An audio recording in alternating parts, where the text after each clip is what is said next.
Buenas tardes.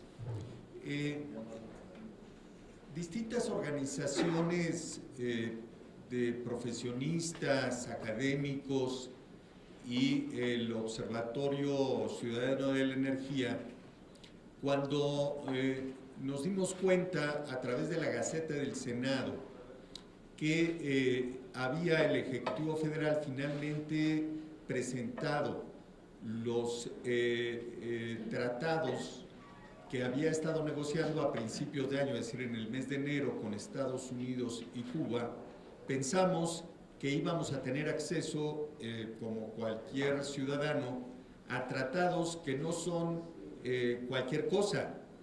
Lo que está ocurriendo en realidad es la repartición de todo el Golfo de México, es decir, ya no habría un área que ya no, después de estos tratados, que no estuviera bajo la soberanía particular de alguno de los países.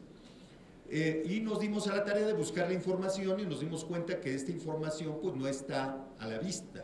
Y por otro lado, nos sorprendió sobremanera que una comisión ya de dictamen del Senado pasara prácticamente sin discusión este tratado con los Estados Unidos.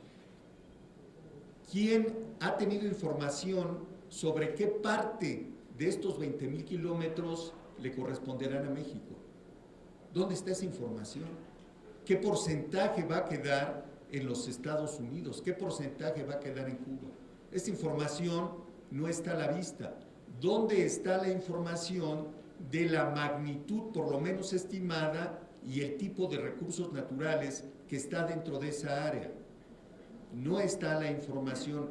Hasta donde sabemos, los senadores de la República no han tenido esa información por el gobierno federal. Algunas de las dependencias del gobierno federal implicadas, como tendría que ser evidentemente la Secretaría de Marina, como tendría que ser la Secretaría de Energía, como tendría que ser la empresa estatal del Estado mexicano, que es Petróleos Mexicanos, y que es la que tendría que tener alguna información al respecto. Prácticamente Petróleos Mexicanos ha sido marginada totalmente. De lo que estamos hablando, miren ustedes, los Estados Unidos obtiene prácticamente una quinta parte de su suministro de petróleo del Golfo de México. No estamos hablando de una pequeña cosa, estamos hablando de intereses que son extraordinarios en el país. Y entonces, desde el punto de vista ciudadano, nosotros nos preguntamos ¿y por qué el gobierno mexicano aceptó una estrategia de negociación bilateral cuando hay un área trilateral, hay intereses de tres países que están, pues, están vinculados, están traslapados, el interés cubano, el interés estadounidense y el interés mexicano? ¿Por qué asumir esta estrategia de negociación? Sirve básicamente a los Estados Unidos.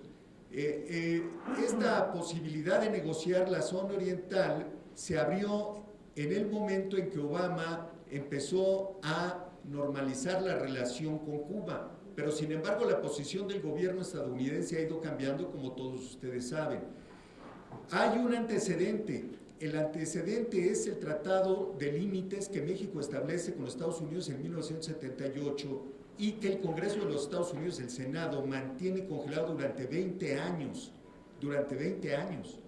Entonces, ¿qué pasa con el punto que vincula el interés o la frontera entre Cuba, Estados Unidos y México? Si este interés no queda plenamente ratificado por los tres senados, los tres órganos legislativos, pues entonces, ¿dónde está la certidumbre para el interés mexicano?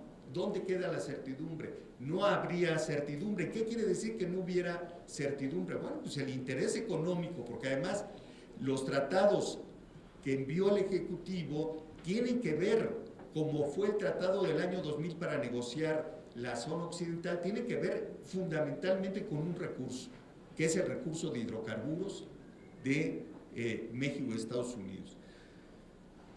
Con esta estrategia, sí, lo que está haciendo el gobierno mexicano es servir el interés de los Estados Unidos, de las empresas internacionales de los Estados Unidos, porque ahora tienen ya la delimitación desde la frontera mexicana en el río Bravo prácticamente hasta la Florida. Y claro, esto tiene mucha importancia para los proyectos desde el punto de vista financiero. Estamos hablando de un gran interés que está aquí y que se está tratando de pasar por debajo de la mesa en el Senado. Lo que nosotros pedimos es que el Senado abra esta discusión, que el Senado invite a las instituciones que en este país han hecho investigación, no solamente a Petróleos Mexicanos. La UNAM tiene una investigación importante desde el punto de vista marítimo.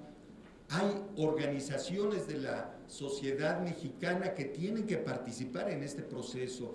De lo que estamos hablando es de ampliar la soberanía territorial de este país, no estamos hablando de cualquier cosa. Esta discusión no puede quedarse simplemente en 10 minutos, 15 minutos en una comisión de aquí del Senado. Esta postura que nosotros tenemos además está vinculada a que se diga cuál es la planeación sobre los recursos que hay en esa parte del Golfo de México. ¿Qué está pensando el gobierno mexicano respecto del aprovechamiento de esas zonas? No puede haber simplemente la disposición para que vengan empresas internacionales y de manera indiscriminada e irracional se dediquen a extraer petróleo que finalmente irá siempre hacia los Estados Unidos, porque las líneas de transporte, los oleoductos o gaseoductos van a estar más cerca de los Estados Unidos que de las líneas mexicanas. Que por otro lado, es evidente que con la política de congelar la capacidad de refinación en México, este país no podría seguir asimilando la extracción que se hiciera, sino sería básicamente para exportarla hacia los Estados Unidos. Entonces, lo que nosotros le preguntamos al Senado es ¿cuál es el interés mexicano en ese sentido? O si simplemente el gobierno de Peña está asumiendo el interés de las empresas transnacionales y de Estados Unidos como si fuera el interés mexicano. Es ese básicamente el propósito que tenemos nosotros de convocar a la opinión pública y a la sociedad mexicana a que participe y esté enterada de este asunto que es central para el presente y el futuro de nuestro país. Muchas gracias.